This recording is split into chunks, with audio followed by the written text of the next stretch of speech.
Moje ime je Sara, ja radim u banci i ujedno i studiram. Zdravo, ja sam Jelena i radim u internacionalnoj kompaniji koja se bavi financijama. Do Berlica sam došla preko preporuke brata i drugarice. Ono što se meni konkretno kod Berlica dopalo je akcenat na komunikaciji.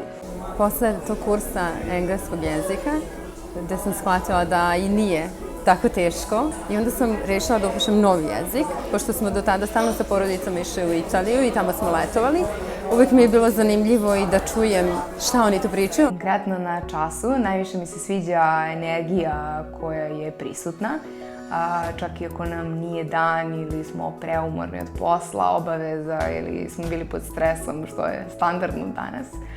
Nekako se uvek raspoložimo.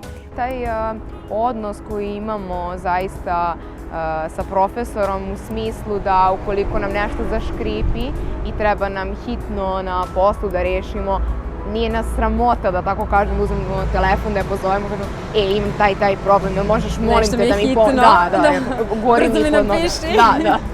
Da, i sviđa mi se što onako jedni drugi podstičemo da nastavimo dalje i da negde dođemo do tog cilja gde ćemo zaista onako samouvereno progovoriti.